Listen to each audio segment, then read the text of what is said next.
Alhamdulillah wassalatu wassalamu ala rasulillah wa ala alihi wa sahbihi wa man walah.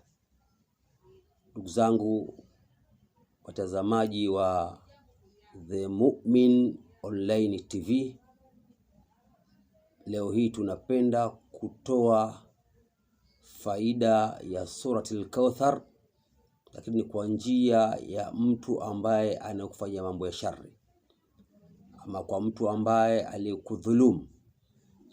Kwa mtu alikudhulumu, basi tumia njia hii kwa idhini yake Allah subhanahu wa ta'ala.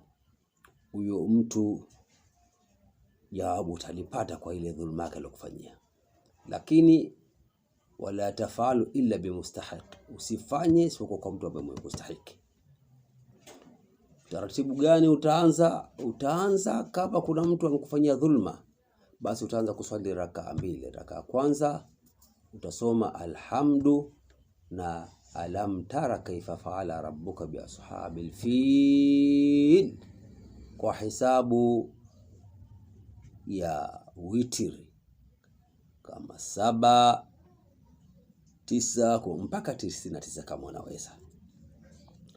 Na sura ya pili ambayo ndio rakaa ya pili utasoma alhamdu na surati Lahabi, tabati yada abi lahabi wa tab, maana mara idadio mara ya witri. Ukishamaliza utoa salamu, utafanya astaghfirullah. Baada ya astaghfirullah utaanza kusoma inna a'tainaka al-kauthar mara 1111, alafu ya qahar mara 1111, fasalli li rabbika wanhar utasoma mara 1111. Utasoma ya muntaqim ya muntaqim ya muntaqim mara 1111.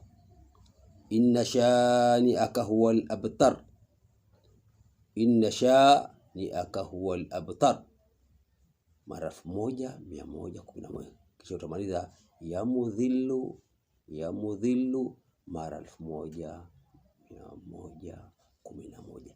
Siri hii tafadhali usimfanyie mtu ambaye hajakudhulumu, usimfanyie mtu ambaye hajakufanyia matatizo.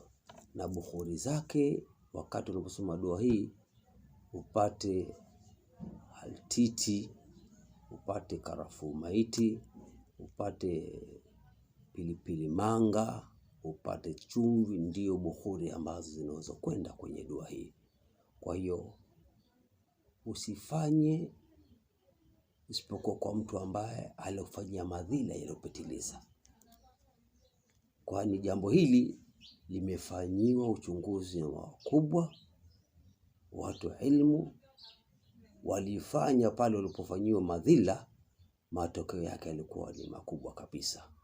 Inshallah usikose kusabu TV yetu ya The Mu'min Online TV. Wasabu pale, konga kikengere ili tuweze kuendeleza elimu hii na chaneli hii inshallah. Akhikum Sheikh Rashid Insadi Kibura. Assalamu alaikum wa rahmatullahi wa barakatuh.